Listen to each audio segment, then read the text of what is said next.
Well, good afternoon, everybody.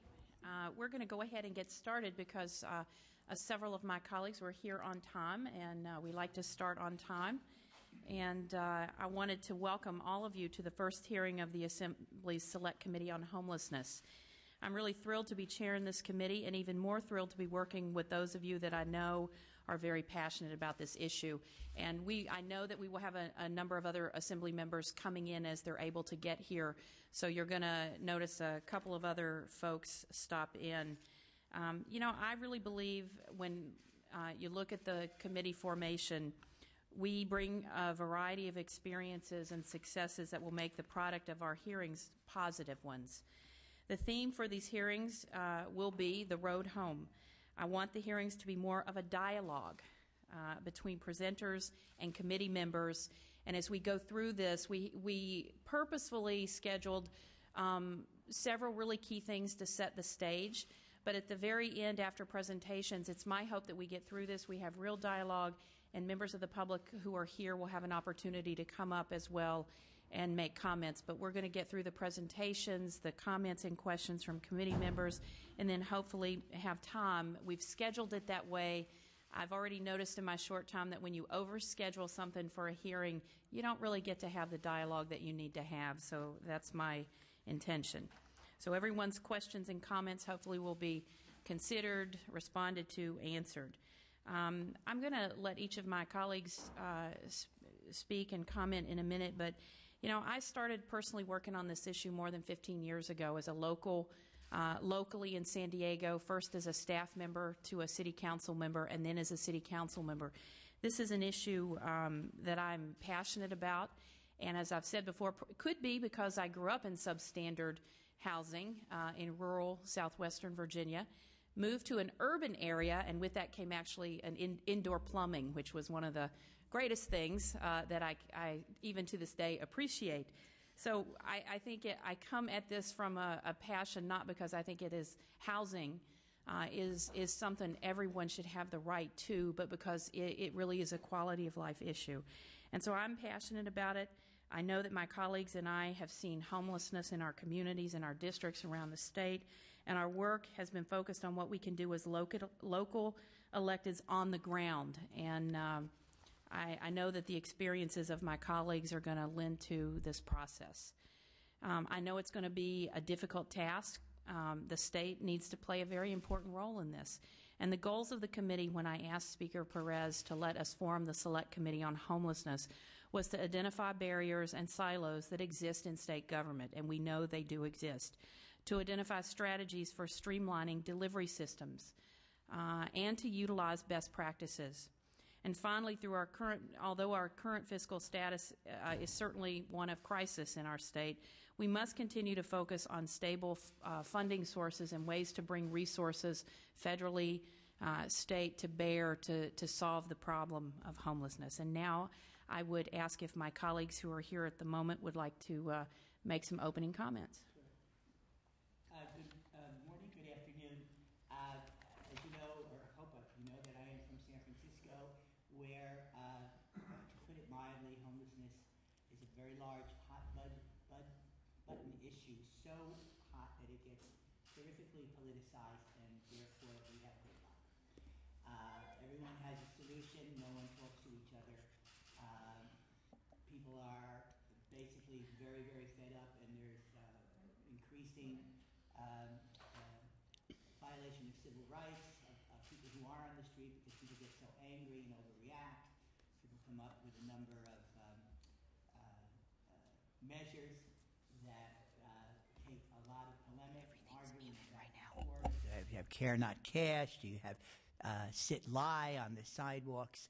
So because the issue has been so neglected for so many years, it has then left it vulnerable to these other permutations, and in the meantime, the humanity becomes divorced from the issue, and it's extremely upsetting. And for me, every time I made two steps forward, then something happened through the ballot that would make us go back to square one. And so the problem still exists. We have a high percentage of veterans in San Francisco, a high percentage of families The signature of our homeless population is very, very pronounced. And we've had our successes, but there's no coordination or not enough coordination. And I'd like to see that happen. We have taken certain measures that are kind of Band-Aids, but we didn't want people to lose their dignity any more than they had to. We have ID cards for people who are homeless so that they can get other city services. It just identifies that they live in San Francisco, regardless of having a structure over them. And what I think are small steps like that. And my main focus is mental health. And even with Prop 63, the way the money's appropriated has presented problems. But I know, and I feel in my heart and through eyeballing it and direct experience, that probably about 60% of the people on the street in San Francisco are there with mental health problems. Certainly, if they didn't have them, they're going to get them. And women and children, particularly families, we sometimes seem to drift away from that and get into the criminalization and punitive stuff of it. And it makes people really hot. If you want to start a discussion about homelessness in San Francisco, bring your raincoat. Thank you very much. Thank you, Mr. Amiano. Ms. Yamada. Thank you, Madam Chair. First, I'd like to thank you for your leadership in pulling this select committee together. I'm very excited to join you and all of the great colleagues on this committee. I, too, have had a long interest in this issue. As many of you know, I'm the only social worker in the Assembly right now, and I hope there will be a few more. I think you're all social workers at heart. Yeah. I have known Mr. Cabrera, who we will be hearing from shortly, for several years, going back to our Yolo County days when we initiated our 10-year plan to end homelessness. I'm not sure how close we are to achieving the goals that were established when Phil Mangano and Mr. Cabrera came to our board chambers, but we go back a long way. Just very quickly, I wanted to add this element to the discussion. I know we're going to be focusing on veterans. I have a large veterans population in the 8th Assembly District as well. But the face of homelessness now is increasingly being borne by people with disabilities and seniors. As we continue the assault on human services and health services in our state, the steady decline of support services, we are seeing more and more people who are on less and less income having to face this issue. So I have a very strong interest in that aspect as well. Look forward to continuing these discussions. Thank you very much. Thank you so much, Assemblymember. And now, Assemblymember Mitchell. Good afternoon. I want to echo my colleagues' thanks and appreciation of support to you, Ms. Atkins, for pulling this select committee together. It's an honor to serve with you and my colleagues on such a critical issue that has plagued my county, Los Angeles County, and the cities I serve, Culver City and Los Angeles, for many years, as well as the state as a whole. I am currently chair of Budget Sub 1 Committee, the Health and Human Services Committee. We heard from over 1,000 witnesses who came in person to our committee to talk about what the proposed cuts in the governor's budget would mean to them. And many of them alluded to the fact that we were helping to create an opportunity, if you will, for them to enter into the ranks of the homeless, given the numerous cuts to critical, life-sustaining, supportive services that the state is considering. So that was, once again, for me, as a career-long, lifelong advocate and someone who's worked to expand critical health and social services to fragile, at-risk communities. It reminded me the kinds of critical decisions that we've been elected to make and are facing us today. With regard to my own priorities, the new homeless, we're clear that the recession and the cuts in government programs are forcing people who were able to survive on the margins, those of us who live month to month, and the fact that that's now been challenged by the just phenomenal increase in unemployment. And so I'm really looking forward to learning through this committee about a number of the federal programs and dollars that will be available, kind of given this new trend that we're all facing. Two specific populations that I'll hope to target on and bring to this conversation as we continue the work of the Select Committee is the increasing homelessness among CalWORKs recipients. The number of homeless families in LA receiving CalWORKs increased from 6,341 in 2007 to over 9,000 in 2010. I'm extremely concerned about the impact the current cuts, as I mentioned previously, will have on this very fragile population.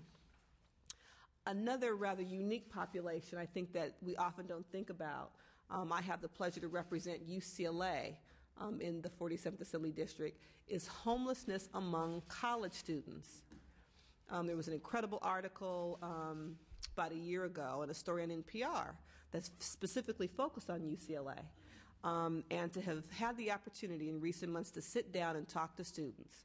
I'm a visual kind of learner, and after the formal meeting was over, I asked a couple to sit with me, and I needed to fundamentally understand, having been a UC student, what they meant when they said, I'm a student here at this prestigious university, and I'm homeless. And so to be educated about how you shop couches from friend to friend, how they had parents who either lived out of state or out of the country, and so they did not have the support system to fall back on like many of us think about. When you think about college kids, you can always go home, and many of them did not have that as an option. Many of them who are foster kids, who have been successful, who've done what we told them to do, to get good grades and go to college, and by really no reason of their own, find themselves homeless going to one of the most prestigious universities in the world. And so this whole notion of the new homeless and how we redefine the homeless population, and therefore as lawmakers, how we reshape and redefine the support services they need to transition out of homeless on a permanent basis are the areas that I'm interested in talking about, and look forward to the opportunity. Thank you so much, Ms. Mitchell.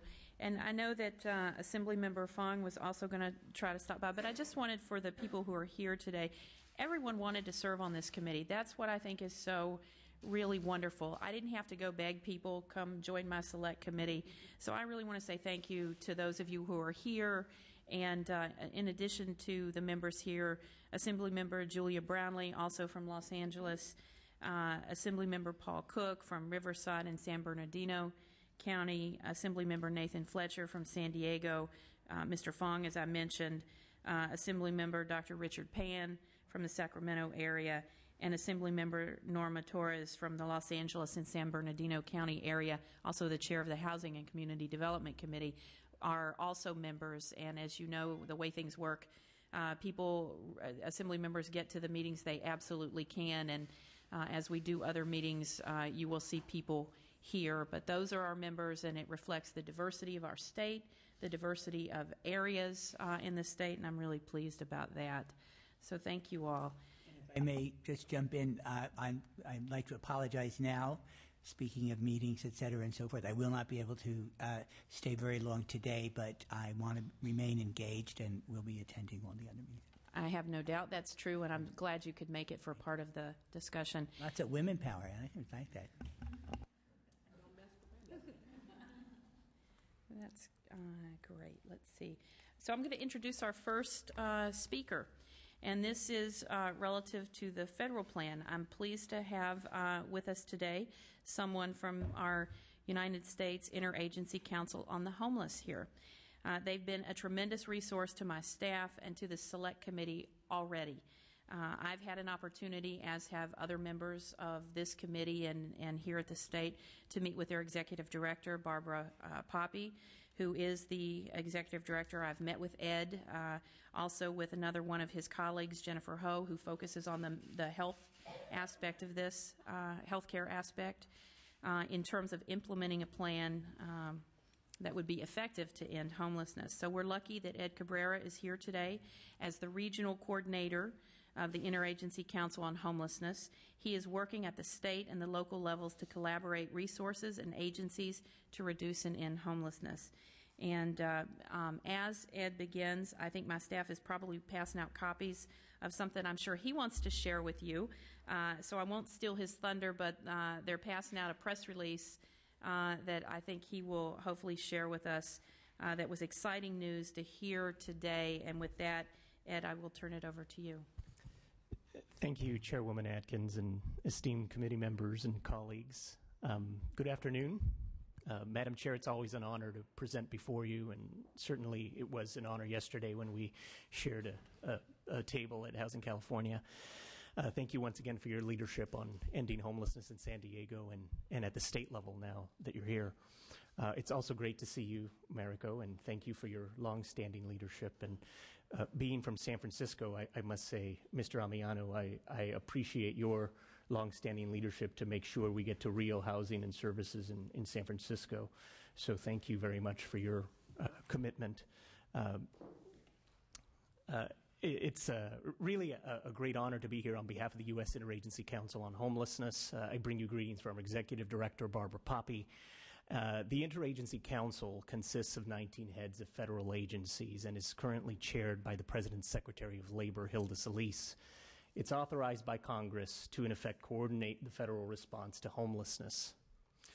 Last summer, the Obama administration launched the first ever comprehensive federal strategic plan to prevent and end homelessness. It's aptly, I think, called Opening Doors. The plan was finalized after numerous listening sessions with hundreds of stakeholders representing thousands of stakeholder groups across the country. California was included in that. In fact, there were at least a couple of listening sessions that I recall that took place here. So the plan's development was also further informed by hundreds of stakeholders who submitted input and weighed in over the internet. It was then signed off on by each of the 19 federal agencies in Washington. So really, this is all to underscore that Opening Doors was created using a bottom-up approach that truly reflects the input and the best practices that we've seen work in pockets across the country, and really as provided by all of our local, state, and federal partners.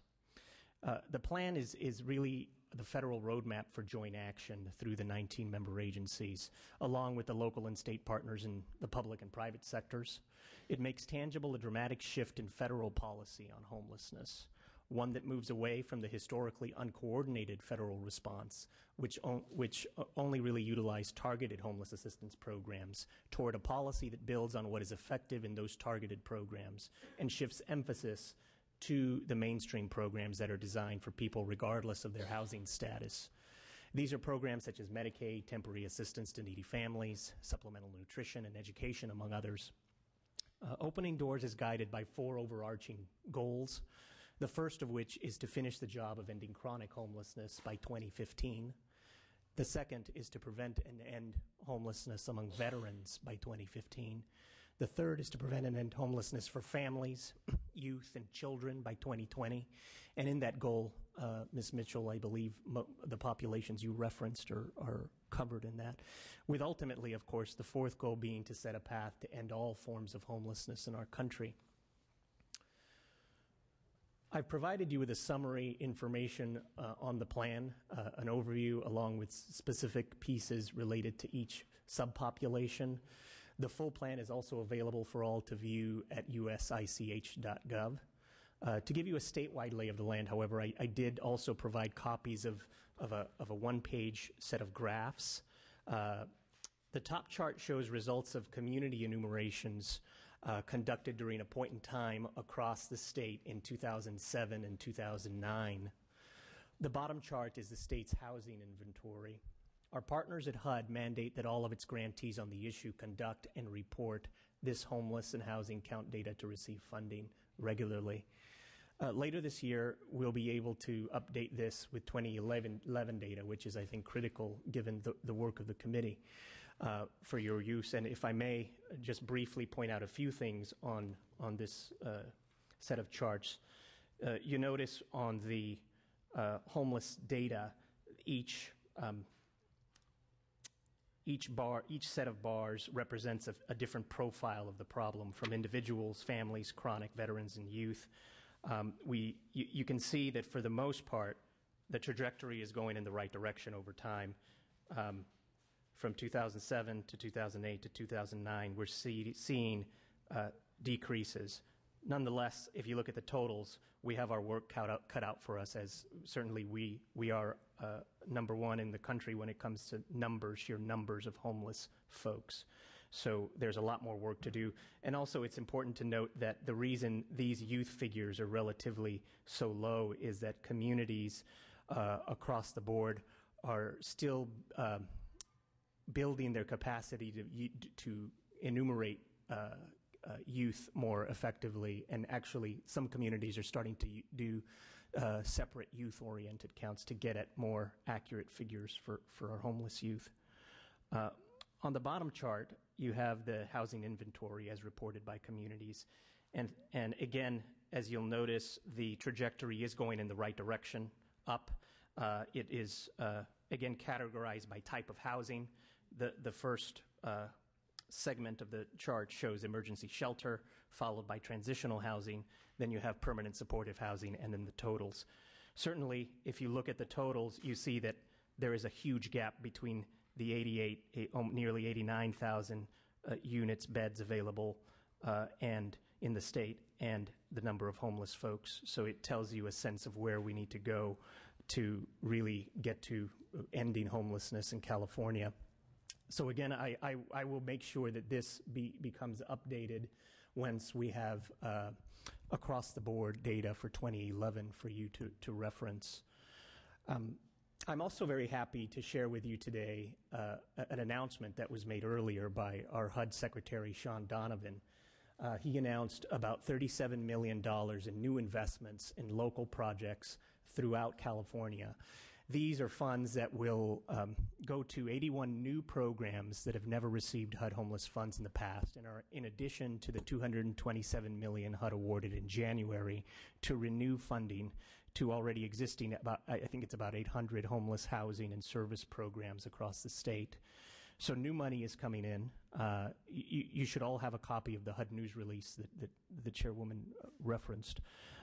It lists all 81 awardees, and I believe it includes awardees in each of your jurisdictions. Certainly, California was among the winner nationally, though the funding is very well dispersed geographically.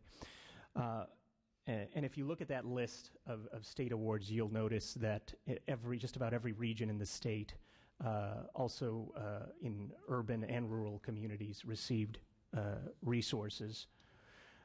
And having reviewed the list, the national list, I'm also pleased to report that the total awarded to California communities towers above all other states, with the runner-up Pennsylvania garnering only about $18 million. So really, it's an opportunity to wish you well in the use of those resources and congratulate you, because these are competitive funds that were awarded, not entitlement. Other related federal investments are articulated in the President's fiscal year 2012 budget. It includes a record amount of $4.8 billion. These are national figures for targeted homeless assistance funding. This is a 23.4% increase over the previously enacted fiscal year 2010 budget. And it represents a tremendous commitment to prevent and end homelessness, even more so given our current economic climate in our country.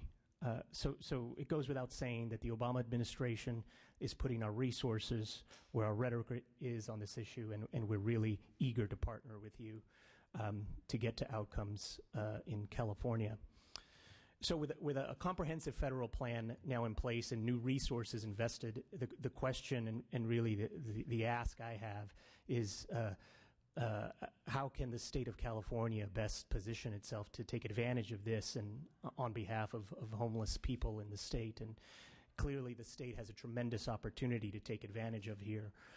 California must establish a state interagency council on homelessness, one that would be led by the governor's office, Governor Brown and his administration, and whose work would be informed by multiple stakeholders, with the legislature being a key part of that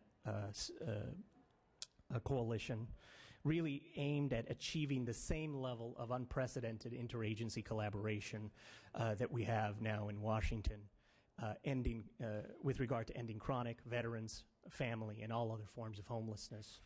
The collaboration that's taking place in D.C. Isn't going to get the job done on its own. It is thankfully taking place in most other states in our country by way of state interagency councils. And hundreds of communities across the country are moving forward with continuum of care and 10-year planning efforts in their regions. So if it's taking place in other states, it has to take place in the great state of California as well. Absent this state, we will fall sorely short of our aim here. I was pleased to hear from Chairwoman Atkins yesterday that the Assembly Housing and Community Development Committee passed Assemblymember Fong's proposed legislation focused on this interagency council and its creation. So I hope it's an indication of what's to come. We all certainly have a role to play in preventing and ending the disgrace that is homelessness in the U.S. And here in California. That's why I'm so excited to be here with you today. I'm going to yield the rest of my time as I want this to be as interactive as possible, and I'm happy to take questions when it's appropriate. Thank you. Thank you very much. And I will add to what you said about Mr. Fong's bill passing housing yesterday. Yesterday, as we were presenting at the conference, Ed and I and Sharon, who is here from Corporation for Supportive Housing, she rightly pointed out that we have two things going on. The Speaker, John Perez, has sent a letter to the governor asking that the governor, under executive order, create an interagency council on the homelessness. And a number of us have co-signed that letter to the governor. And we have a parallel track, as Sharon pointed out, with the legislation moving forward. And the reason both are important, which I really didn't get until she pointed it out, so I'll credit her with that, is it's really important to have the state legislature support that too, because at times when maybe we have a governor who's not as committed or supportive of an interagency council approach, it's critically important that it's in the legislation so that we can do that.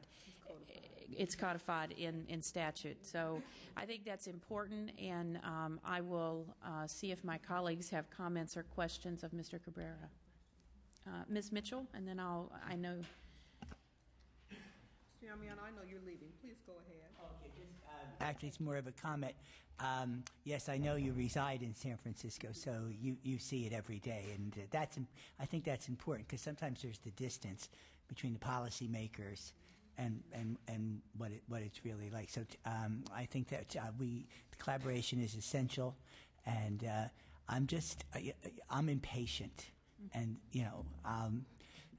whatever we can do sooner than we can do later would be terrific. Sometimes things that are meant to help get in the way.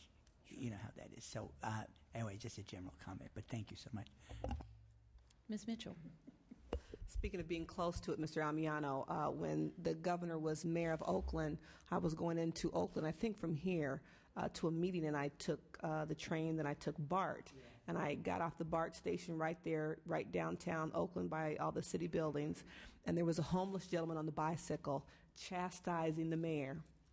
And I was late to my meeting because I wanted to see what the mayor was going to do. And he stood there and talked to this man about 10 minutes about the locked public bathrooms. When Oakland was locking, and you had to use a quarter. You had to pay. Right. And you had to use a quarter to pay to go into the public restrooms. And this advocate was giving the mayor a piece of his mind. So you're right. It's when you live in urban centers, you can reach out to your elected officials and tell them what you think. Quick question on the chart that shows the California Annual Housing Inventory. Yes. It references beds parenthetically. Is that emergency shelter? Is that a kind of a combination of all housing targeting the homeless population, from emergency shelter to transitional? I'm just curious what those numbers reflect. Sure, and I apologize for the shorthand here. The first three bars from left to right represent emergency shelter numbers. Yes, got it. The second set of three bars represents transitional housing numbers in the state, and then the third represents permanent supportive housing. Got it. And then you have the totals. So this really is kind of a compilation of all. Okay, right. Interesting. All right, thank you. Ms. Yamada. Thank you, Madam Chair.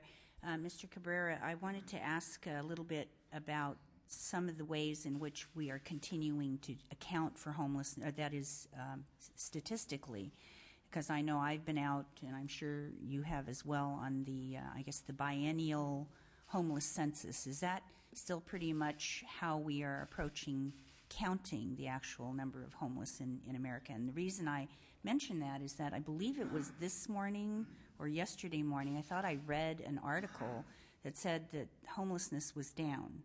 And while that is encouraging to read, intuitively it doesn't quite jibe with what I'm seeing. So thank you. I just wanted to know, how we are approaching those issues, if Sure, there's been any change. Sure. Well, certainly the point in time enumerations are really the main way HUD and the federal government get their hands around the numbers, and they do that by really relying on communities to make that process real, make it as inclusive as possible, and also as accurate as can be. Counting anyone, let alone homeless neighbors, is not an exact science, but certainly as we go through a series of enumerations across the state and the country, there have been communities that have standardized the way they count, so you're at least comparing apples to apples over time.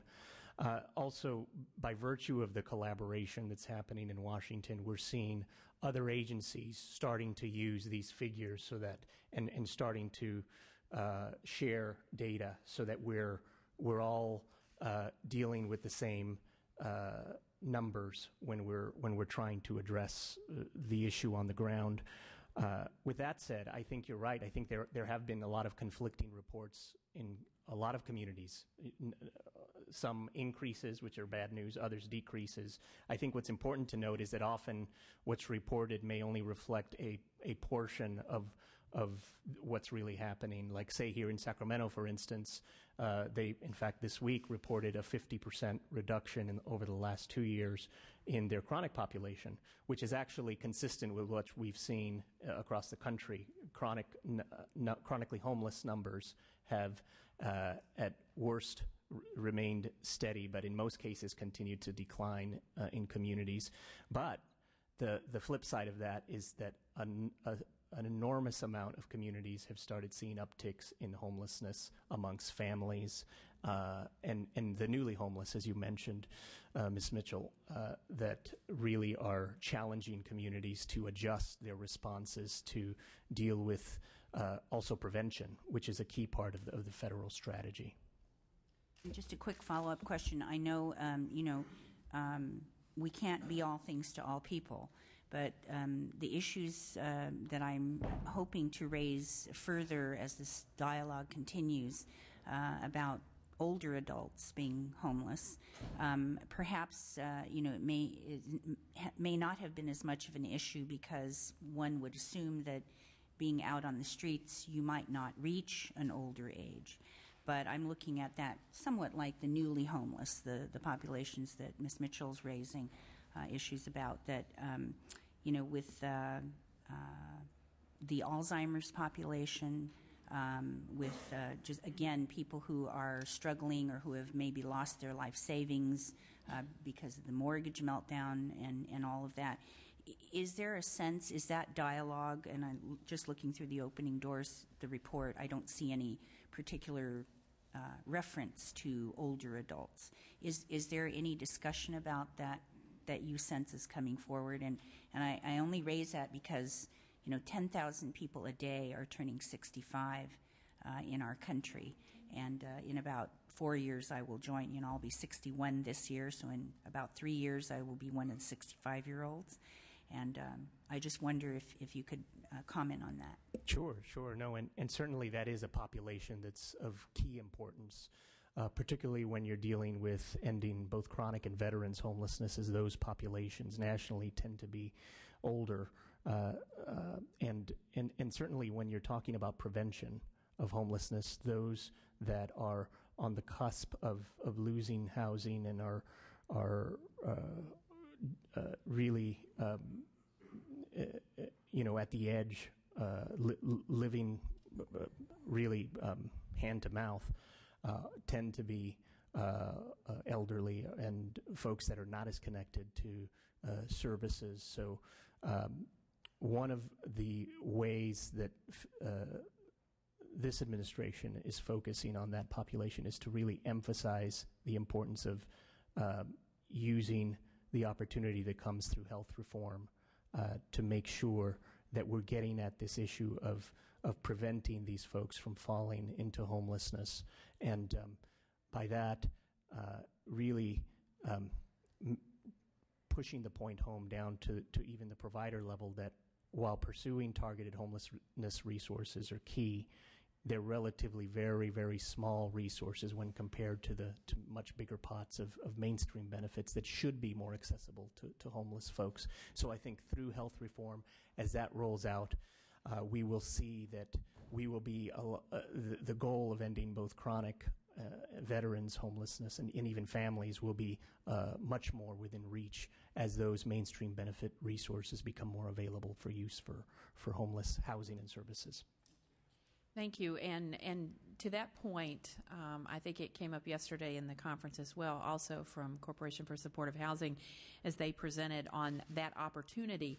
And I think that's a role that this select committee can play, which is to really take the time to evaluate that, because we can look for the opportunities, and we as policymakers at the state level have the ability to be aware of it, be ahead of the game, and be incorporating that into the discussions we have at our policy committees. So part of what I want to come out of in the 4 goals for the committee is, at the end of our series of hearings throughout the state, that we are also looking at ways to take advantage of those opportunities, be ahead of the game, determine how we do that in the course of our budget work, in the course of our policy work, in the course of our advocacy work as state elected officials with our partner. And I have to say, the Interagency Council on the Homelessness, the federal opening doors, they have a wealth of resources and abilities to connect us. And so I think that's going to be really valuable. And we have the ability to direct some of that. Did you want to comment on that, Ms. Mitchell? It's slightly unrelated. It's okay. But I know you were wrapping up, so I wanted to get back to I'm back on the chart in terms of inventory. I know that women and children and older women who don't have children often don't have appropriate have access, particularly to emergency shelter, at least in LA County.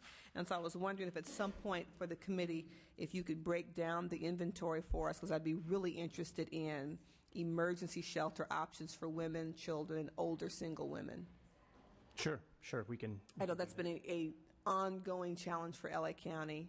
A million years ago, during my choral fellowship, we had a team project where we were counting the number of children living in Skid Row, and spent some time. I had one of my assignments with the Downtown Women's Shelter in LA, and just really began to understand the challenges women face in accessing kind of what we would consider traditional emergency services, and that the shelters aren't always perceived as safe for a woman with her children or an older woman by herself. So if we can get a sense of kind of the breakdown in terms of the inventory, beds that are available for women. Sure. I'd appreciate that. Yeah, we'll make sure to have that. And we'll look forward when we have our next, 2 hearings from now, we're aiming for Los Angeles, and to focus on some of the other populations, which we'll get to women and children and youth and some other categories. So we'll definitely make sure that we integrate this. The last comment I make before we let you go, Mr. Cabrera, not too far, in case at the end when we have some public comment, people have questions. And I know you're busy today, so we really appreciate that. In terms of the breaking down silos, that is what the Interagency Council is helpful on. In addition to the silos and the departments at the state level that we would like to see be more integrated in their approach, we also want to get to the local level, which, Ms. Mitchell talks about in her experiences, Mr. Amiano, comments we've already heard. There are a lot of things going on at the local level from providers who've been doing this really good work for decades and decades, and they're identifying challenges and barriers. And we want to have that flow back to us, because some of those issues are the things that we can work on to be more efficient and effective with our resources and our time. Now, some of it costs money. everything, all the money that we receive, and we thank you for your advocacy on that, and the money that flows from HUD to help us do this work, and the additional money. And it still is about money, but everything we can do to integrate and use the money more effectively. And so if we manage to get our partners from the local jurisdictions as we go out into the communities with us, with you, I think we're going to be more successful, or at least a step or two ahead. So we thank you. Thank you very much. Thank you. We will move on to our next presenter, but before we do that, I want to acknowledge and welcome Assemblymember Fong. We bragged about you. Your ears should have been burning. Before you got here, we already said wonderful things about your success yesterday at the Housing Committee on the legislation. And if you wanted to make a few opening comments before we move on to the next presentation. Well, I look forward to breaking those silos down and having an interagency council on homelessness for the state. And I want to thank all the supporters that have come out and made the bill successful so far. So thank you very much. Thank you. So moving on, the next topic is I'm going to introduce and invite J.P. Tremblay up, and joining him is Veronica Badeo, who is the homeless coordinator, which is a new position at CalVet. So we're very excited about that. One of the first things I did upon joining you at the state was to invite in the California Department of Veterans Affairs Acting Secretary Rocky Chavez. Veterans issues, of course, are huge in the state of California. They're huge in San Diego and Los Angeles, throughout our state. So I felt it was important that we connected very early on to talk about some of these issues. While not a native Californian, I'm actually from southwestern Virginia. My father was stationed in San Diego during World War II, so it's an interesting bit of history. And my family, of course, which is true for many people in past generations, served in the military. It's why I was so pleased that Colonel Cook, Assemblymember Colonel Cook, would be part of this because I know his commitment to veterans. And, we have 1.9 million in terms of the veteran population in the country, and certainly the largest in the state. And I've asked the Veterans Affairs Committee, in working with Colonel Cook, he's taken up some of these issues. We kind of want to do double duty and do it from the Select Committee as well as from the Veterans Committee, the Housing Committee. And I don't think we can take a look at homelessness in California without addressing the fact that we have the largest population of homeless veterans in the country. And it's really unacceptable. California, representing 26% of the entire U.S. veteran homeless population, is not a statistic to be proud of. Secretary Chavez has been a regular visitor to my office. We've been, as has his staff, talking about possibilities, ways to focus on some of the issues. And at this hearing, we'll dive into a report that the Secretary and his staff have been working on to answer a question that I had early on when the Joint Veterans Housing Committee met on identifying barriers to access services, funding, and programs. And so today, I am pleased that you could join us. Thank you, and I will turn it over to you. Thank you, Madam Chair and members. Again, my name is J.P. Tremblay. I'm the Deputy Secretary at the Department of Veterans Affairs.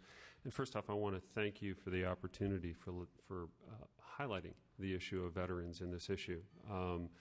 Many times people talk about homelessness in the broad scheme of things, but there is that large segment of the population that are veterans, and it's an important field that I think needs some focus. And our department has been engaged on this issue. We have been working with other state agencies trying to find some partnerships and develop partnerships with not only state agencies but as well as with federal agencies. I know our acting secretary has met with Ms. Poppy on the homeless issue and the Interagency Council. And we have, as you alluded, we have a homeless coordinator here that we now have on staff. So we are taking this very seriously. It is something that we too feel is something not to be proud of. And we are working on development of a strategy for the state on how to address the issue of homeless veterans population. And as we mentioned in this joint committee in March, the plan is to have that strategic plan completed by the end of May. and we will deliver that to the Veterans Committee, the Housing Committee, as well as this committee, so that you can review that. And as we go forward in the future, when I understand we will have hearings on this issue specifically for veterans.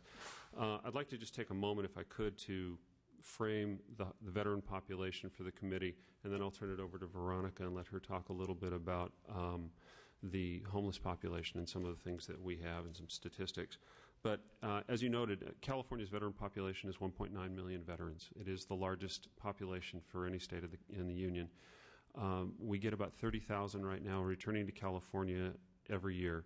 That number will likely go up to about 35,000 as the military starts changing its force structure and we continue the drawdown in Iraq and Afghanistan. As was noted by Assembly Member Yamada, the age of the population, about 1.4 million of those veterans are over the age of 50. And so that basically leaves about 500,000 are under that age. Those that are aged and disabled, those over the age of 50, they're typically Vietnam-era veterans, Korea veterans, World War II veterans, and in the veteran population we do have veterans from all those conflicts. And the last point that I want to make, a growing population within the veterans overall population is women veterans. We have approximately 167,000 women veterans in the state of California. So that's another population that needs some additional focus for us. And with that, I would like to turn it over to Veronica Badillo, who is our homeless coordinator, and she's also the chair of our committee that we have internally to our department that is developing that strategic plan. Good afternoon, ma'am, and members of the committee. As you mentioned, California does have approximately 19,000 homeless veterans in our state, and like you said, it's really not something to be proud of. As Mr. Tremblay mentioned, the majority of homeless veterans, the average age is 51 years old, and they are unemployed. Obviously, 52% of them are minority veterans, which minorities, as you guys are probably aware of, are very overrepresented in the homeless population.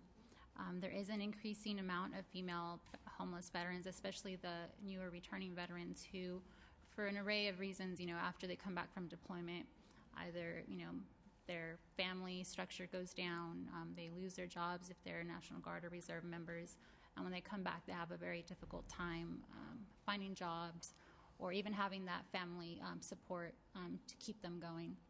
So there is an increasing amount of female veterans within the homeless population as well. California, Florida, New York, and Texas are 4 of the states that have the highest population of homeless veterans. So it's pretty sad that within the 4 states, 50% of them, are in 4 states. And although the department realizes that the number of homeless veterans in comparison to the total amount of veterans in the state is really, it's about 1% of the population. However, they are the hardest to serve.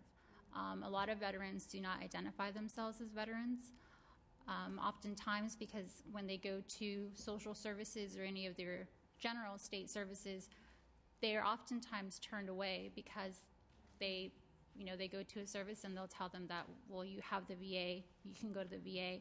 And sometimes folks don't realize that, yes, I am a veteran, but I'm also a California resident and a U.S. citizen of this country. And so I am also entitled to those services. It just so happens that they decided to serve their country and therefore have additional benefits as well. So I think a lot of veterans, even when they go to shelters, and sometimes that's why the numbers in the point-in-time counts are often a little skewed, is because they don't identify themselves because they think, well, they're going to have me go to the VA and they're not going to help me out. So that's why oftentimes the numbers are a little off. They also don't include folks, as you mentioned, ma'am, that are couch surfing or are staying, have a mattress in somebody's room. So a lot of the times, you're only counting folks that are staying under the bridge or, that you can maybe see on the sidewalks, but you're not counting those that are staying on someone's couch or in someone's room or garage or, their RV or whatnot. Also, I think that veterans themselves oftentimes don't identify themselves as a veteran if they haven't served in a major conflict. So you can identify yourself, if you have a DD-214 in hand, technically you are considered a veteran. There's a lot of veterans within the veteran or within the military community that don't consider themselves veterans because they have never served an overseas conflict. So, you know, that's another reason why folks sometimes don't they don't say they're a veteran. They could be in for 20 years and never served overseas. So that could be another reason for the low number of veterans identified as well. And as Mr. Tremblay mentioned, I am chairing the committee on the strategic plan for our department. We're working together with Veteran Services Division, our Homes Division, and our Farm and Home Loans. Excuse me. And we will have that to you by the end of May. I believe that's it. One thing I would also like to point out, just for reference, Ms. Badillo is herself a veteran. She is still active in the Army Reserve as a medic. So she speaks from experience in terms of her military service. Well, I'm looking forward to the information you'll be able to provide when we're in San Diego in July. We're working on a date with the speaker so that we can highlight veterans in particular. And we're aiming for the week following San Diego's stand down, their annual stand down, and hopeful that we'll have some participation from some of the people who've worked on that. You know, one of the issues. I know we're going to get to barriers and challenges, and one of them is that DD 214 form, and when veterans end up homeless, not having that form available to access services. And one of the issues I know that we've talked about, and just to give you a flavor for the kind of real direct things that we need to be working on in the state to make sure that we make it quicker for people who need services to access services. If those forms were in an electronic or a database, so that if you present yourself to an agency in whatever community, they have the access to go on and find that form to kind of speed up the process while you're there. So that's just a flavor for what we're trying to do when we think about how to break down silos, how to find the real barriers that would make it easier for our agencies locally on the ground in communities to do better work. Comments? Questions from any of the members? I, a number of years ago, served as chair of the state's Commission on the Status of Women, and we did, was for the first time in the Commission's 40-year history, where we held Commission meetings outside of Sacramento. We went around the state, and the Commission's continuing to do that, I'm proud to say. And we were struck when we went to Central California, Central Valley area, to hear the stories of the women vets, and for us to learn as commissioners about the high rate of homelessness and the younger vets coming back from more recent overseas deployments and what they were facing, and how some of the traditional veterans services really weren't targeting them as younger women, as young mothers who'd lost their homes because their deployment was longer than anticipated, women who were at risk of losing their children to foster care, those kinds of things. And so, you know, I'm a sucker for collaboration, Madam Chair. And so as you talk about the July hearing in San Diego, if you would consider perhaps extending an invitation to the Commission on the Status of Women and the Women's Caucus, because at our last caucus meeting, we talked about this issue of women veterans and some of the unique challenges facing them. So I think it would be a further compliment, I think, to our experience and the learning that we as select committee members could have to extend an invitation to those additional committees, the Commission and the caucus, to really talk about this issue. The Women's Caucus really talked about really wanting to figure out how we could be strategic as a caucus to continue to kind of air the issue that women veterans are facing, particularly some of the challenges they're experiencing as they return back to California. That is a great idea, and I'm happy that people bring this stuff up so we can include it as we move forward. Yeah. Mr. Fong and then Ms. Yamada. Yeah. I'm a Vietnam War era veteran, and I understand that Vietnam War era veterans are the largest group of homeless veterans right now. Is that an accurate statement? Yes, it is. Okay. How many are there out in the streets every night? The Vietnam era veterans, yeah. Vietnam era. There are. We have that. There's about 560,000 $1.4 million veterans are over the age of 50. And I don't have the specific number that's over the age of the homeless veteran, but I can get that Okay, thank you. I'd like to know. Ms. Yamada.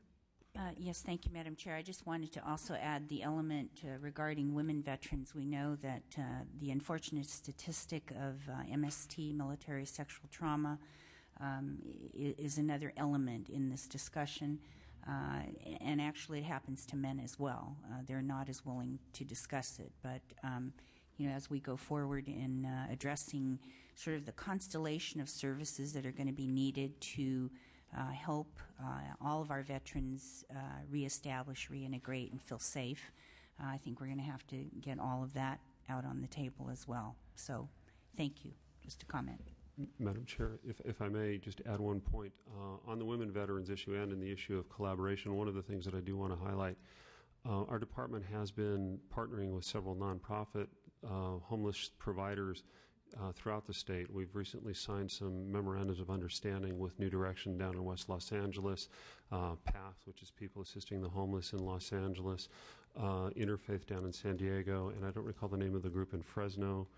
They have a program, the Homefront, that specifically has a program for women veterans and their children. So there is a growing interest throughout, and not specifically for the traditional groups that are veteran only. So, there are many of the homeless providers realize this population needs some special programs and to be there with other veterans. So they're catering to them and providing some additional programs in some of, as I say, PATH, Interfaith. Those are ones that, unlike Vietnam Veterans of America or Swords to Plowshares, which predominantly had served veteran population, these other homeless groups are realizing that they have to do something a little different as well.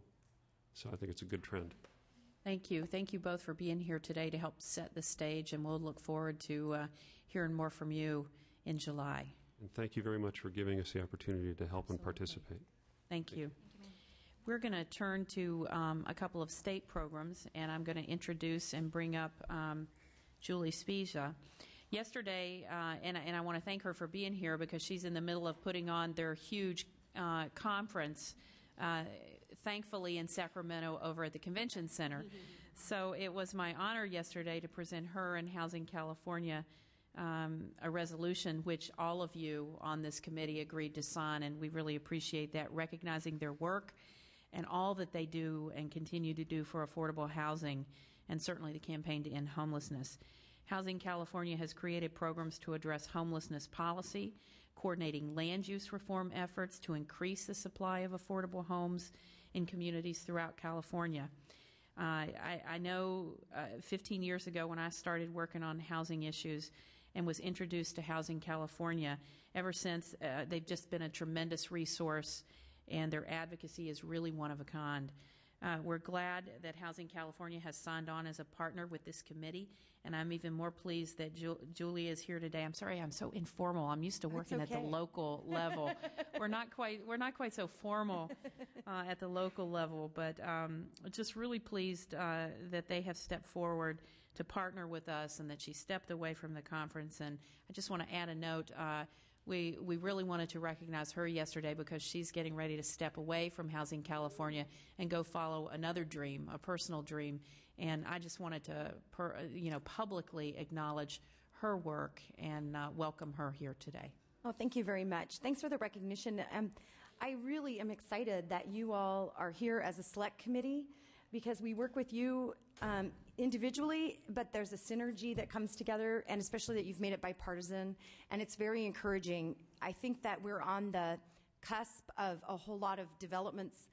The Interagency Council, I believe, is just moments away probably from being formed, and it's certainly going to happen in this legislative session. And so we are really excited that a lot of the things that we've been working on for years may come into fruition much more quickly this year because of the change in administration, but because you have organized yourselves to put a focus and a spotlight on it, and information and attention things start happening very quickly. And the fact that you're bringing different agencies together, you're going to see the cross sections, you're going out into the community, you're going to hear more about how that works. It's all very exciting. So I congratulate you on creating this select committee and participating in it, and I appreciate your recognition. And so much of the credit does go to Zach Olmstead, who does the day-to-day, the heavy lifting for all of us, including our coalition. We have hundreds of people who participate because they're involved at the local level. They participate in our coalition because they're involved at the local level, and they know how important the state's role is to solving the homeless problem. It's particularly important for resources. There's only so many resources you can put together for solving homelessness at the local level. You all have probably come from local government, so you know just what a challenge it is. And having visited countries, including the one I'm moving to, New Zealand, that don't have a homeless problem, what's the difference? Political will to put the resources to solve the problem, because the problem is solvable. So it's really great to see that you're part of that, putting the political will together. And I do believe that we're going to start to see some real resolution and some real movement. The scope of homelessness, unfortunately, is not shrinking in California, and I expect that some of my colleagues will add to this information. But most of what we know about the homeless population is based on that biennial point in time count, and those just finished up a few weeks ago, and we're starting to see the results come in. And they take place during a 24-hour period during the last week of January. And so the numbers I'm giving you are from 2009, but if anything, they're greater, especially when it comes to families experiencing homelessness. So in January 2009, there were an estimated 133,129 homeless persons, and this is 20% of the overall national population of homeless people, whereas we only have 12% of the national population. So we're unfortunately overrepresented. Also, we're overrepresented in terms of people living in poverty, and there's definitely a connection there. So this was a 3% increase in overall homelessness from 2008, and there was an increase in chronic homelessness of 10%, more than 10%. So chronically homeless persons tend to also be the frequent users of public resources like hospitals, jails, and prisons, which usually require more support services. And I think that Jonathan Hunter from CSH is probably going to address that in more detail. What families in particular, but everyone experiencing homelessness, need is an affordable place to live. And the vast majority of people that we survey when we do either the 100,000 homes survey or the point in time counts, what we find is what they say is that there's not enough affordable places to live. So that really is the solution, increasing the supply. And we've had recently in this last decade, we've had two bonds that have been, landmark bonds by a national standard of over $2 billion each, and the monies are almost all gone.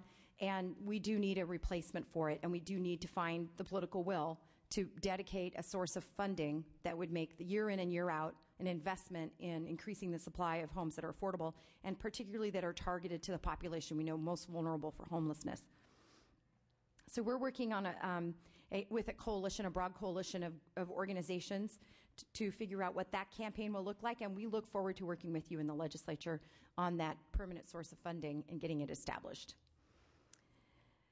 Because affordable home production plays such a crucial role in ending homelessness for both special needs subpopulations and homeless individuals and families, I'd like to talk to you a little bit about the state of affordable housing finance. At present, it's really difficult to construct or rehabilitate any type of affordable housing due to the uncertainties in funding. And when you're targeting people who are at below 30% of AMI, that subsidy from the state is really critical to making the development work.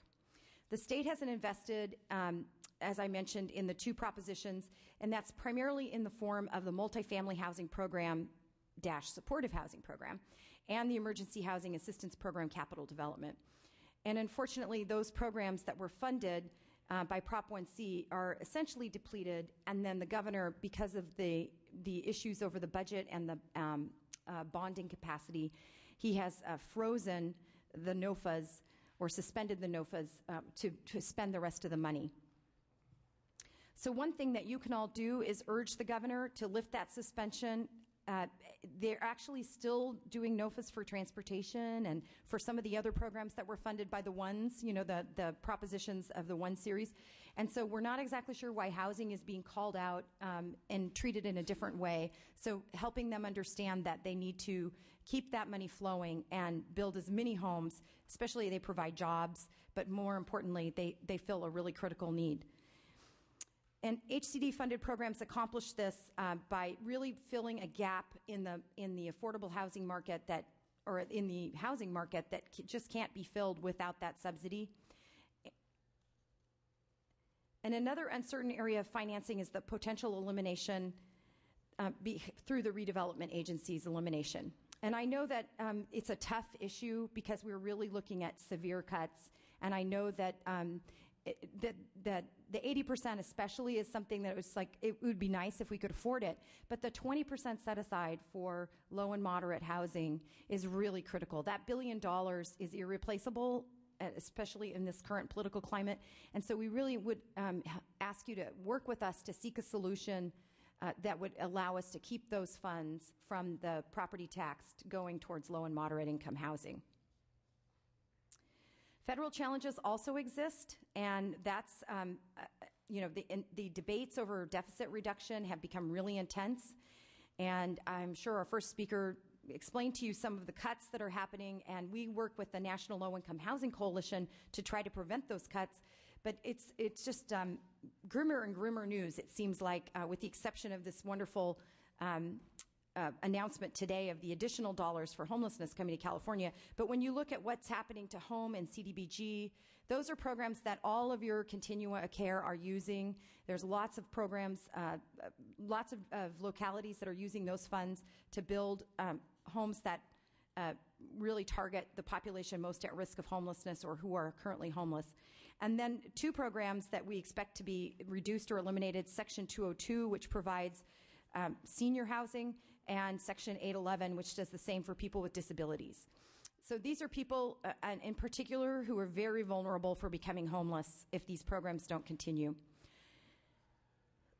So all of the things that are happening at the federal level and what's happening at the squeeze at the local level just makes it even more important that the bond funding that we do have continues, that we find a permanent source, and that we do find ways to get more federal dollars from programs that continue.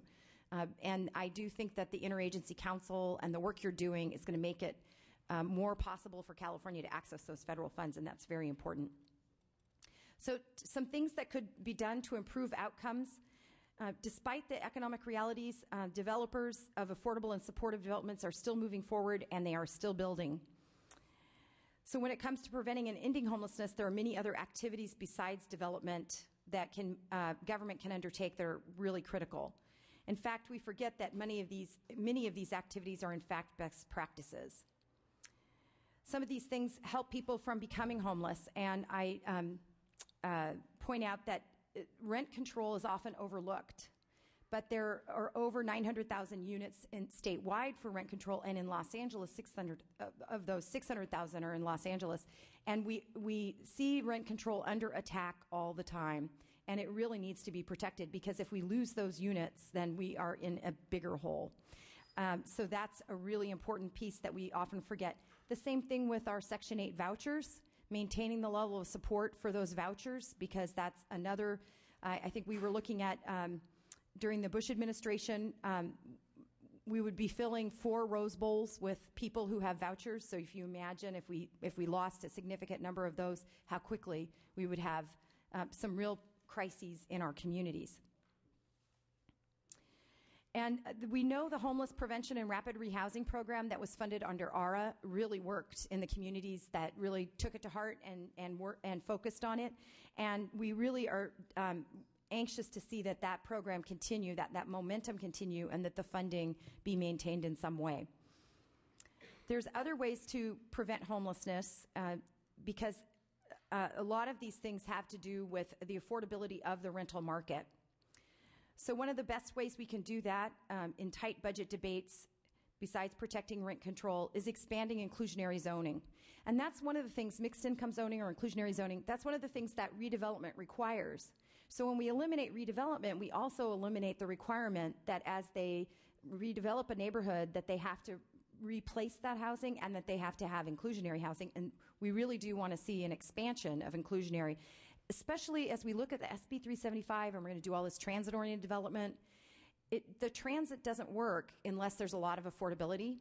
And yet the market interests are all for doing market rate and above market rate, I would call it, and not affordability. And so if we don't have the requirements in place through regulatory requirements, and if the funding for any kind of money that goes to local government doesn't require that they make sure they take care of the affordability through inclusionary or some other method, then we will not ever reach the goals that we have for greenhouse gas emission reduction. We will not be able to find that jobs housing fit that allows people, low-income people, people of color, to have access to opportunity and access to schools and access to transportation. So these are things that we can do, and they don't cost any money. So we can take a hard look at some of these challenges, and I think there is a lot that can be accomplished, especially when we create the Interagency Council on Homelessness and we start to have that conversation across silos and we start to see what is possible because we have people collaborating in ways that they haven't before. But I also think that if you could keep the spotlight on this issue, that it would be a tremendous benefit. Thank you very much. Thank you. You know, when I actually was on the City Council, we did an emergency declaration around housing.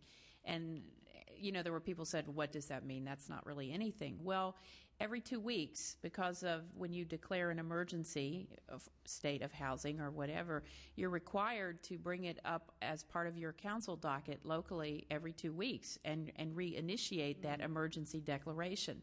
And so we did that to try to keep housing on the forefront. We managed to get inclusionary zoning. We managed to pull together, thanks to the support of our local folks, Jonathan Hunter is here, and a number of people, to get bond money. We bonded with our 20% redevelopment set aside. We'd always bonded with the 80%. We'd never bonded with the 20%. And so we got $55 million immediately to do that. And so I think the focus and the highlight is the point, part of the point to this, in addition to doing real work. And you mentioned a number of things. The rapid rehousing money was what allowed us in San Diego, when we did our leadership team, to pull together. We did a registry week and did an extensive survey on homeless in downtown San Diego, even more so than the point-in-time count. It wasn't just counting, it was doing extensive 20-minute surveys with individuals from 4 to 6 a.m. We used a lot of that rapid rehousing money as resources to get the people. Once you get people and they're there and you have their pictures, they agree to give them to you. You have their pictures and you have their information and you have a database, and we're working with the Regional Task Force on the Homeless to create that, and with a lot of partners. But you have the resources in advance, you can start to get people housed quickly, and that rapid rehousing money was important. But the real thing that I think is important, local, state, federal, is when we did the work locally, and it happened in Skid Row too, I know, we had a member of Congress come, and she was just going to stop by, like most of us elected officials love to do, and congratulate you for doing this great work and then go on. She stayed. She didn't leave the training, Congresswoman Davis.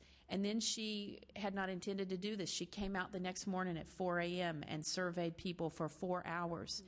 And so then when we tell her we need more Section 8 vouchers, not less, when we need more Veterans Administration housing vouchers or VASH vouchers, she gets it. We had one World War II veteran on the streets when we did our registry.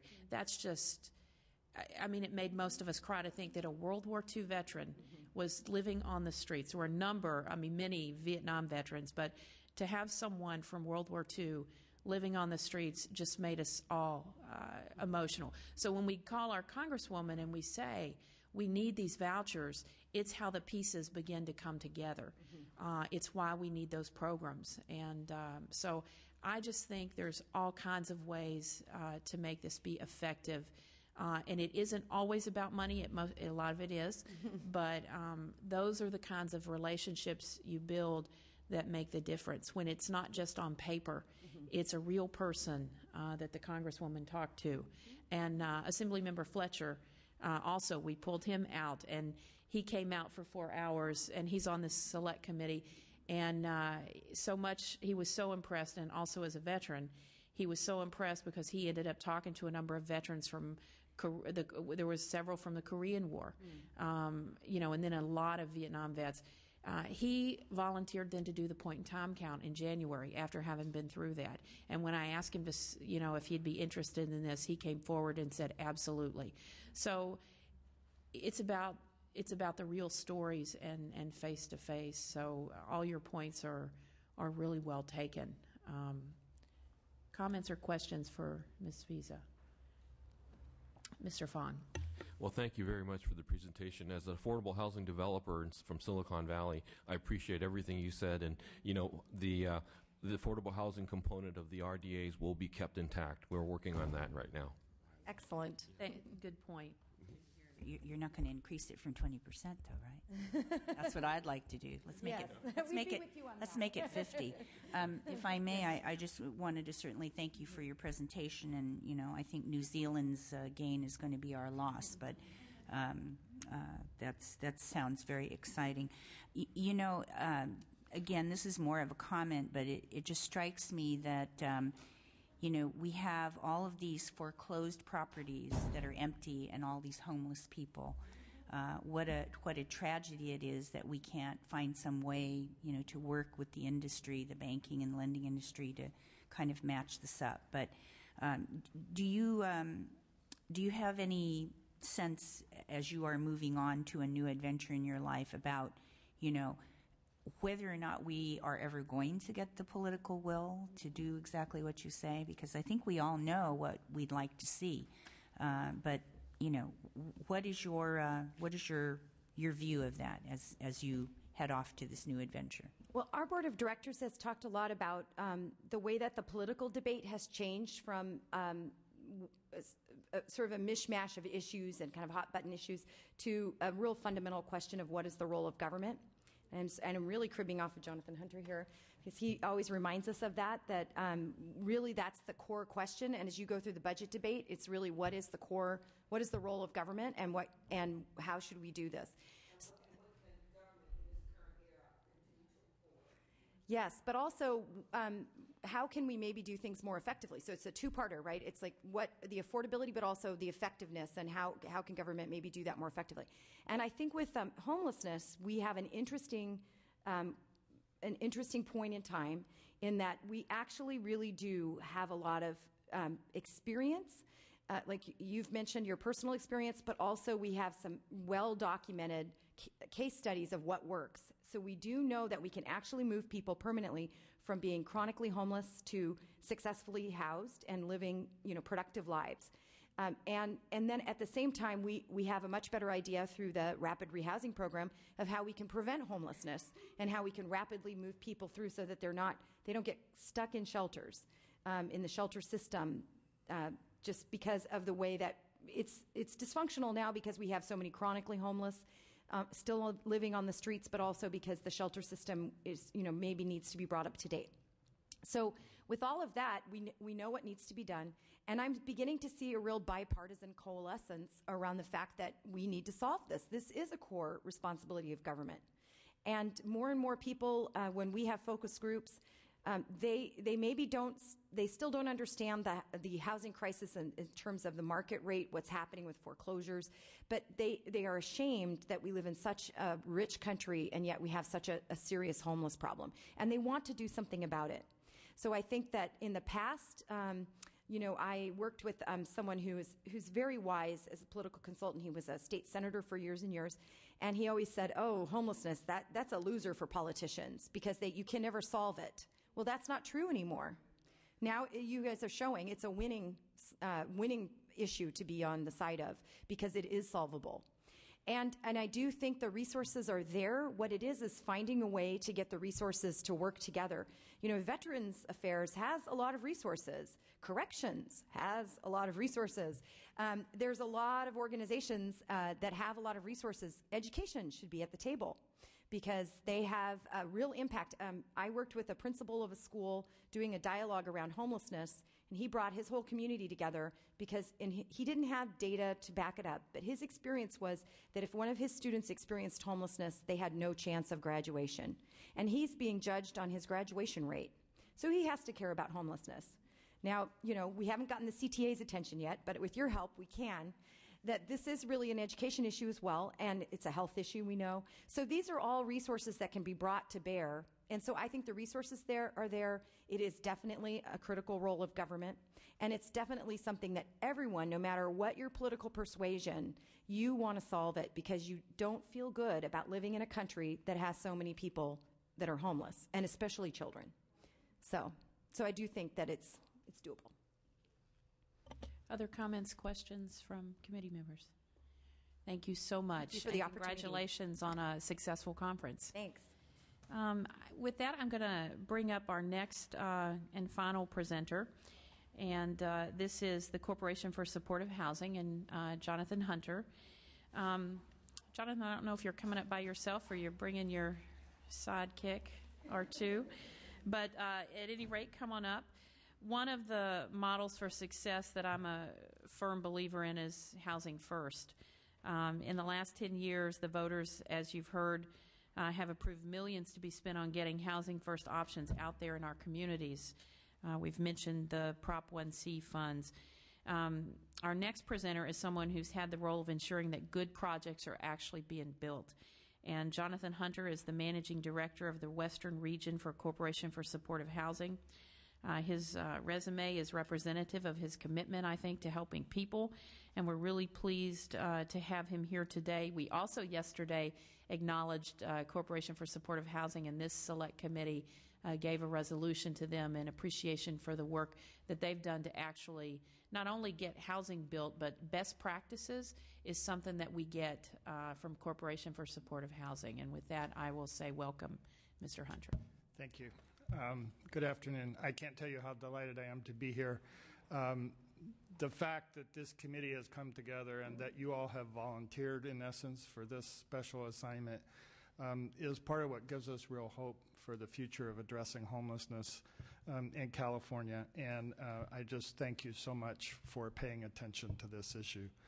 CSH is a national nonprofit that helps communities create housing with services to prevent and end homelessness. And we do that by providing loans and grants. We also do technical assistance and training, capacity building for providers, both the housing developers, property managers, service providers. And through our work, we've helped partners around the state of California create over 12,000 units of supportive housing in our great state. I want to start by emphasizing or reiterating what Julie and what many of you have already attested to, that we can end homelessness in California. And I think what we're seeing here today is an expression of the political will that will be necessary to do that. But beyond the political will, also, I just want to call you Tony, because our first conversation about this was when she was an aide to a city council member long ago. Assemblymember Atkins, as you so well have said, part of our commitment for the 20 years of our organization has been to collect solid, defensible evidence that what we were doing worked. So we know we can make this happen. As Ms. Spezia said, most homeless people, over 70% of folks who are homeless, simply need an affordable place to live, and they would be out of homelessness. And what we actually know also is that transitional housing programs all over the state and all over the nation work exceptionally well for the majority of people who become homeless. Particularly most single adults who become homeless and go into transitional housing, they're there less than 6 months, and then you don't see them again for at least 5 years or more. But unfortunately, there's 27% of Californians who can't maintain housing stability even if they're given keys. And then I just want to throw in one other point that I think that we all need to remember when we talk about these counts. The point-in-time count is a point-in-time count. So if, and Ed can correct me if I get this wrong, but if you take that 100,000 people who are homeless tonight, you need to multiply that by roughly 2.5. to find out how many people are going to experience homelessness in our state over the course of the year. So when we talk about 131,000 homeless people on a night, that means well over 250,000 people in California will experience homelessness at some point during the year. So I want to introduce you to some folks. Joe is a citizen of San Diego. From the age of 5, Joe and his family were often homeless. He spent much of his childhood growing up in shelters. After leaving the Navy, he's a veteran, he worked as a street entertainer until his second heart attack disabled him and he could no longer work, and he finally ended up on the street for years. A friend told him about a supportive housing project for seniors in San Diego. There he connected with Cesar, a case manager who found an apartment for him. Cesar helped Joe open a checking account, taught him how to manage his money. He also got access to physicians and a nurse that he sees regularly. He's made a number of friends among his neighbor and even discovered that he served with one of his neighbors while he was in the Navy. Joe, like thousands of other Californians, was chronically homeless, disabled, and homeless for over a year. People experiencing chronic homelessness often suffer serious chronic illnesses in addition to mental illness or substance abuse disorder, and they die 25 to 30 years sooner than people who are housed. Twice as many veterans experience chronic homelessness as non-veterans who are homeless in California. The only proven way of ending homelessness of people like Joe is through supportive housing, an affordable home with services that promote independence and housing stability. 81% of supportive housing residents, even those who've been homeless for years and have the most serious and troubling psychiatric conditions, 81% stay housed after a year. And the average length of stay in supportive housing is the same as it is in the private rental market. Most who leave supportive housing go on to live in other affordable permanent homes. Studies show supportive housing saves money as well as lives. People experiencing significant barriers to housing stability, like the chronically homeless, are frequent users of our public systems. A comparison of homeless people and supportive housing residents indicated supportive housing avoided over 40% of the cost to our public systems, even when you calculate in the cost of building the housing and maintaining it over time. One of my favorite supportive housing projects in the state of California is right here in Sacramento, Martin Luther King Village, and I think Martin Luther King would be proud that this is named after him. It's a partnership of Mercy Housing California, The Effort, which is a federally qualified health center, and Turning Point Community Programs. The service providers outreach to and engage tenants, offer case management services, provide medical and behavioral health care services on site, help tenants set and plan for achieving goals, teach life skills and conflict resolution, have regular recovery groups, anger management meetings, vocational training, and they work with tenants to avoid eviction. Martin Luther King is based on the Housing First model, which does not require tenants to meet benchmarks before they get a room, like sobriety, and then provides the necessary support to help tenants deal with their life issues that resulted in their homelessness once you start with the housing. Since so many chronically homeless people are socially isolated, building a sense of community is critical for tenants to foster social connections. MLK has a community kitchen, a resident lounge, computer center, multipurpose room, outdoor barbecues, and community garden. Tenants formed their own self-governing community council with elected officials to oversee community events. Tenants have formed an active community watch program, organize parties, operate clothing and food banks, help take care of the property, and raise money for group activities. And I actually just heard last night a wonderful story from LA from the good folks at Skid Row Housing Trust, who now have a group of tenants who call themselves the ambassadors, and they go to neighborhood planning councils to testify in favor of supportive housing, and they talk about our home, our place, where we live. This is our house, and you should have one like it. Tenants have been able to reconnect with their families, children, and friends now that they have a home. And after stabilizing, some of the tenants become employed. One of the gentlemen in this slide opened his own auto repair business, and the other gentleman is his employee. Communities across the nation, including here in Sacramento, have decreased their population of people experiencing chronic homelessness, and study after study shows that supportive housing works to end homelessness for people who had lost all hope of surviving on the streets. These successes are not possible without strong public-private collaboration and without leadership from the state. The funding required to create supportive housing. You need capital to build the project, and often developers have to leverage 7 to 13 different funding sources in order to build a project. Martin Luther King relied on the 9 funding sources you see here, and you'll see that the State Department of Mental Health, and the State Department of Housing and Community Development were essential to leverage the other public funding and also the private money that went into this project. MHP supportive housing through the Department of Housing and Community Development was funded by both Prop 46 and 1C to foster the creation of affordable housing with services. As Ms. Spezia said, funding for this program has almost run out, and the NOFA for the remaining approximately $120 is on $120 million, real dollars, is on hold. And today,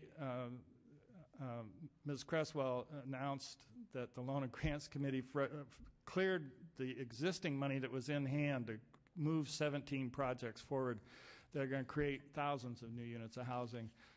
That other $120 million is desperately needed. We need to get it on the streets. The Mental Health Services Act housing program is truly state government working together at its best. Using funds from Prop 63 Mental Health Services Act, the Department of Mental Health, the California Housing and Finance Agency, and the Department of Housing and Community Development collaborate to fund capital, operating costs, and services in projects for homeless people with mental illness. This program has already contributed to the creation or addition to the development pipeline of over 4,000 supportive homes for homeless people with severe mental illness. Because it offers the resources for all 3 of the legs of supportive housing, capital, operating, and services, it's considered one of the state's most successful programs, and it's a model around the country. My colleagues throughout CSH are always very jealous when we talk about this program. And I would mention this is the first time in California that we created a funding instrument that had no silos. The housing program was unfortunately, a one-time allocation to counties. Counties may individually choose to allocate future Prop 63 resources to the housing programs, but with the recent cuts in mainstream mental health services and the diversion of Prop 63 funds, counties are in the difficult position of either providing mental health treatment to more people or creating more housing, and it's going to be extremely difficult for this program to continue. In addition to capital funding, the operating funds are necessary to run MLK Village. MLK relies on operating funds from both Prop 63 and from the federal McKinney-Vento housing program vouchers. Finally, to provide wraparound services to tenants with mental illness, Turning Point relies on mental health services from Prop 63. The effort, which as I mentioned is a federally qualified health center, and it's actually Sacramento's first federally qualified health center, and we're so delighted that they got that status. The effort offers services through what's called the T3 program, Triage, Transport, Treat, which targets people who frequently use Sutter's emergency room for reasons that could have been avoided through more appropriate care. Half of these individuals are homeless. Most have substance abuse, mental health, and chronic medical conditions. T3 has connected 75 participants to housing, including at MLK Village, excuse me, and provides health care to these individuals. As a federally qualified health center, the effort bills Medi-Cal for health services it provides to Medi-Cal beneficiaries. This funding helps them subsidize services to uninsured patients, and it funds case management as part of its operating costs, and in addition to that, receives program funding from Sutter Hospital, who recognizes this program as saving them money by getting people out of the emergency room cycle. Federally qualified health centers like the effort can provide case management as part of their operating costs. When you've already mentioned health reform, Medi-Cal otherwise rarely pays for case management. Since our Medi-Cal system could save millions of dollars in acute care by funding these services, case management services for homeless beneficiaries, we would hope that the state would take advantage of provisions in health reform that would provide an enhanced federal Medi-Cal rate of services for those services when they're provided in supportive housing, particularly to people who are frequent users of high-cost public systems. Communities struggling to address homelessness cannot end chronic homelessness without the leadership of the state. The state is the only level of government that has the authority and the ability to coordinate local, regional, state, federal, and private resources, existing and future, toward creating projects like MLK Village. We believe this committee is a vital step forward toward these efforts, as would be an interagency council on homelessness at the state. In coordinating all the costs necessary to create projects like MLK, a permanent source of revenue and a housing trust fund would also be critically helpful. One of the things I just want to say about the importance of having a permanent, reliable, ongoing source of funding, CSH made the first loan to get start the MLK Village. It took 6 years from that date to get this project built. We cannot ask either nonprofit or for-profit organizations to invest the hundreds of thousands of dollars of time and energy in developing a project that is only going to receive its permanent funding 5 years from now if they have no reasonable assurance that 5 years from now there'll be funding there to access. That's why it's so important to have a source of funding that's reliable. MLK Village is not the only example of successes in addressing homelessness for those to barriers with housing stability. We're very pleased that we were able to put in your packets representatives of supportive housing projects in the district of every single member of this committee. And I'm here to tell you that if you want our help in organizing visits when you're in your district, please contact Sharon or myself, and we'll be glad to help you not only meet the wonderful, creative, energetic people who are creating these places, but the wonderful, creative, energetic people who are transforming their lives by living in these new homes. And I thank you very much for your time and, again, for your commitment to this issue. Thank you, Mr. Hunter. Comments or questions from committee members? Go right ahead, Ms. I'll Yamada. just chime in here that I note that Cesar Chavez Plaza is one of the featured programs, and I do remember the day that we had the opening. It's only 53 units, and I think within the next couple of days there was a waiting list of over 200. So we know the need is there, and the amount of advocacy and fighting that we had to go through to get this on the ground and built in the city of Davis. You'd be surprised that the city of Davis, which generally is thought of, and I live there, to be very progressive and enlightened, but just the challenges in getting Cesar Chavez Plaza, I was pretty involved in that. So I'm just glad to know there are at least 53 people that are being served, and let's hope for many more. Thank you. I really, Mr. Hunter, appreciate you putting the profiles of the projects, and I think they're very effective because you give some really relevant information. It's about the project, but it's also about every source of funding that it really took to make a project work. And so when we talk about, we do have a critical state budget problem in California, but when we talk about the possibility of losing redevelopment funds that go towards housing that you heard already mentioned more than once. MSHA Prop 63 housing, particularly the capital dollars, and decide to go with the mental health, the operational dollars for mental health services. And then you talk about the bond pause and and that we're running out of money. I'm happy to hear that the 17 projects we were very concerned about, a number of us are going to use our ability to talk with our governor about these things in terms of how we need to keep housing moving for many reasons. I mean, because we need affordable housing, because it's the right thing to do. People living on the streets is not a proud thing for our country, but it's also not good business sense in our communities. So for whatever rationale or reason you want to say it's not good to have people living on the streets, there's lots of things we need to focus on. Housing development is a jobs program for the state of California. We know we need housing units.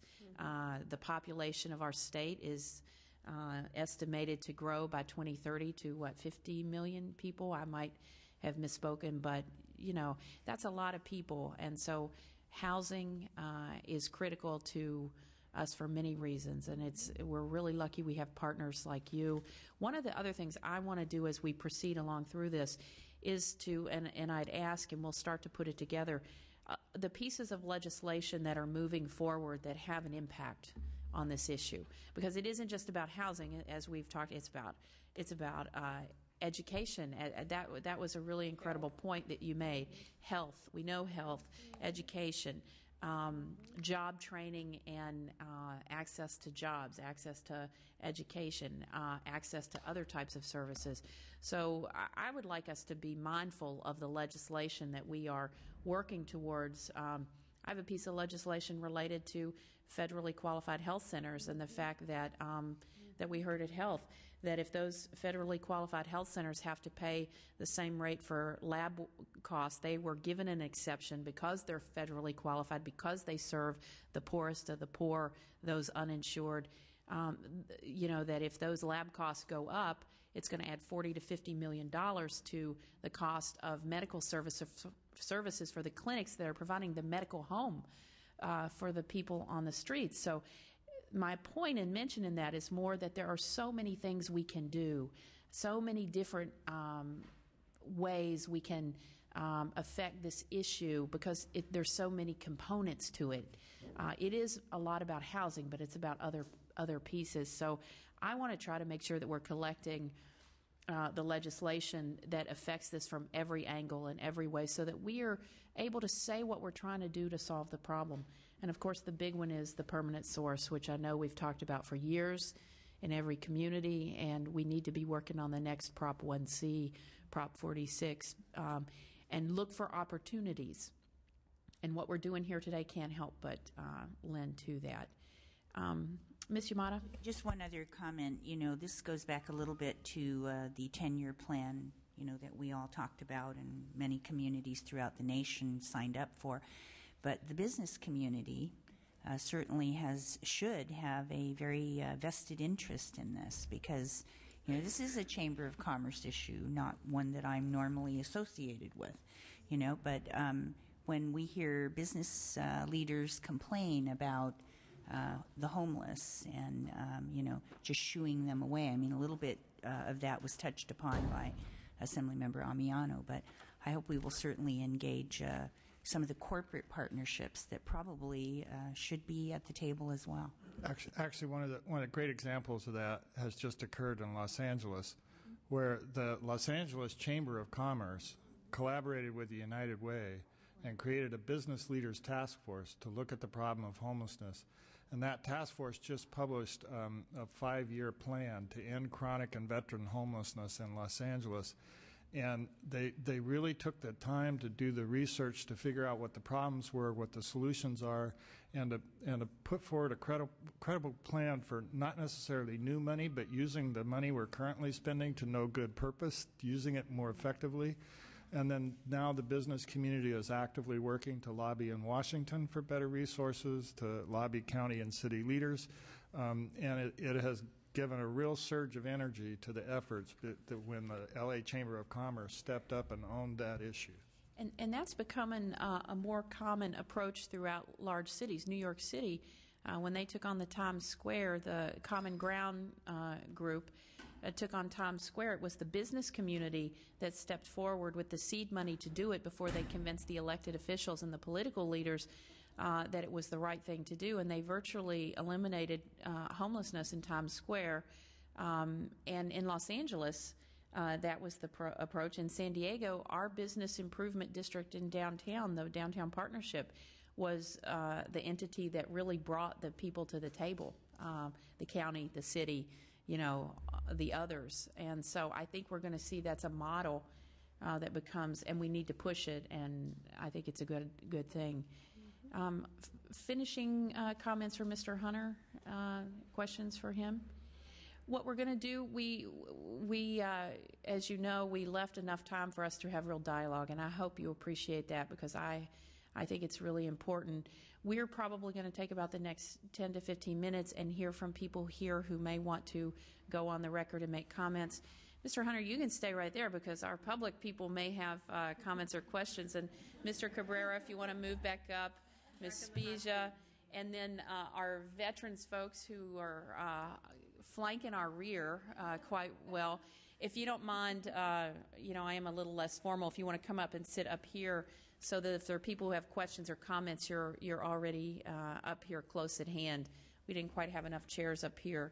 But are there members of the public that want to make a comment? We have this mic, I think this one right here, ready. If people want to take a minute, 2 minutes to make comments, ask questions of us. And we'll do that for about 15 minutes, and then we will be done for today. Okay. Thank you. Thank you. Okay. All right. Yeah, I'm Paula with Sacramento Homeless Organizing Committee, and one of our focuses is the criminalization of homelessness. We all can admit that that's not the way to cure homelessness and everything, and I was just wondering if this body would be addressing that in any way. I think from my perspective, it's a broader issue. It's the criminalization of poverty. Yeah, that's true. Yeah, that's true. And certainly, Mr. Amiano has a bill that speaks to that. I can't remember the number right now, so I'm sure it's going to come up as an issue, and I've taken your comments, and we'll make sure we talk about that. Thank you. Thank you for coming today. Yes. Good afternoon, Chairwoman Atkins and members of the committee. I'm Jenny Puttyfoot. I'm with the California Homeless Youth Project, which is a public-private partnership between the California Research, part of the State Library, and the California Coalition for Youth and some other partners. And I do want to highlight, and I'm thrilled that this committee exists and that you will be focusing on homeless youth as part of your LA hearing. We've developed a lot of research and resources that we'd like to share with the committee at that time, because it is a population of homeless that has specific, unique needs, given the ages that we're talking about, ages 12 through 24. So we look forward to working with the committee. Thank you very much. Thank you very much. Quick question. Yes. You generally use the term homeless youth, and you cite an age as young as 12.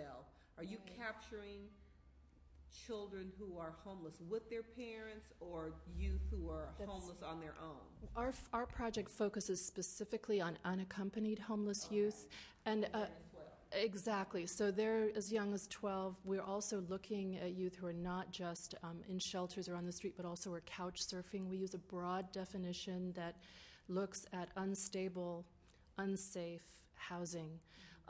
The other thing is that we look at foster care youth. As we know, there are issues with those youth as they emancipate from foster care, but we also want to point out that the majority of homeless youth are not, in fact, former foster care youth.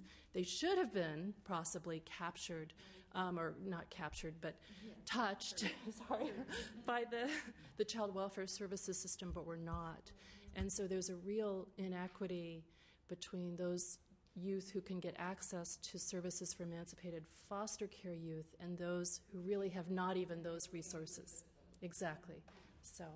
And I think Ms. Yamada might have a comment. I just had a comment there. Okay. What triggered the thought in my mind is this is maybe some of the same population that is subject to human trafficking.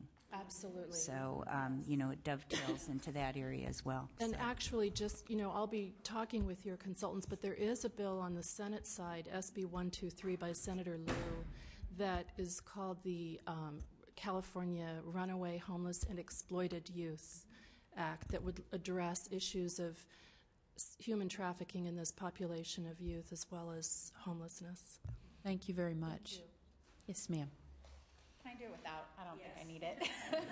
I'd be really bent over. My name is Heather Deering. I'm the Executive Director of the California Coalition for Youth, a partner to the California Research Bureau's Homeless Youth Project. I wanted to thank you for your leadership, Assemblywoman Atkins. This has been a long time coming for many of us in the audience to see the leadership in the Assembly step up and do this. We're really thankful for all of your leadership on this issue. And to kind of just, not to repeat what Jenny said, but we are looking at potentially 200,000 homeless youth in California, which is exceeding many of the numbers we've heard here in some other subpopulations. And so we really want to look at this issue of prevention for this population and services, because we have to really thread a lot of other services together to serve them. And right now the state only has less than $500,000 dedicated to the population. So we're excited to hopefully uncover some new opportunities to serve this population. So thank you. Thank you very much. I really appreciate everybody being here today. I appreciate my colleagues who have been working on this issue for a number of years. I'm just thrilled that we're able to do this. I think that we'll do some tangible, real, direct things, certainly from the state. And with partners like the Interagency Council on the Homelessness at the federal level, with CSH, Housing California, the Veterans Administration, all of our nonprofits and on-the-ground partners, community by community, I think we can make a difference. Otherwise, I wouldn't want to waste our time. I'm all about action. I think it's time to implement. We have lots of plans. They're good plans. We have direction and support from the federal level, so I'm very excited. I appreciate you all being here.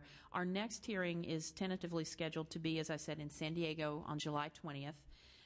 We'll be covering homeless veterans, chronic homelessness. And as I hear stuff from all of you, we will try to integrate as much as possible to things that we have somehow missed in scheduling, because there's just so many areas. What I will tell my colleagues, we will be, much like the binder you got today, where we put together a resource for you, which includes opening doors. We have a state plan. We have valuable work from Housing California and Corporation for Supportive Housing.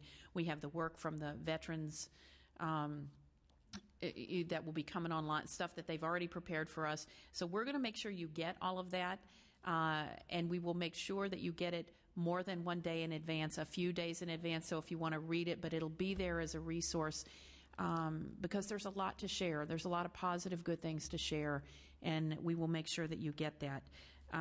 So our third meeting is scheduled tentatively. We're waiting on approval, for the hearing, July 27th in Los Angeles. And that will cover families, women, youth, LGBT youth, some other subpopulations. And the committee's last hearing will be in Sacramento. There'll be a lot going on in between, but the budget and the state being what it is, we couldn't do as many meetings. I wanted to go off to Fresno, and I wanted to go to a lot of places, but we have to be efficient and effective with our time and our resources and that of my colleagues. But it is our hope that we are able to form some type of legislative bipartisan bill package or a to-do list of things that need to be done. If it's not legislation, it's how are we going to advocate better at the federal level? How are we going to access money that may be coming through health care reform at the state? How are we going to do those things? So those are the goals, four simple goals that we're going to work on, and I really appreciate all of your participation in this. Mr. Fong. Well, I wanted to thank you for forming the select committee. I've heard of your reputation in San Diego about being a champion for the homelessness population, but now you're going to be a champion for the homelessness population statewide, and I really appreciate you forming the synergy and getting all the people together to advocate for this issue. And so I wanted to thank you and I look forward to working with you, too, on this issue. Thank you. It's great stuff. And it's great stuff, but I just want to say thank you for that. It's the folks that trained me 15 years ago and really helped me understand. So I'm always going to give it back to them, because we wouldn't be able to do this if they weren't the wind beneath our wings. And so I really appreciate all of you. You are doing the work on the ground. The least we can do is to find ways to be supportive at the state level. So with that, I just say thank you to you all. thank you to my colleagues. And the last thing I'm going to do, because I was really remiss, and I'm so sorry, my consultant and right arm on this, my staff member from San Diego, Lindsay Matsukawa, will be the person that you hear a lot from as we pull things together. So I want to acknowledge her. She did a lot of work. Thank the Speaker's office as well. With that, we are adjourned. Thank you.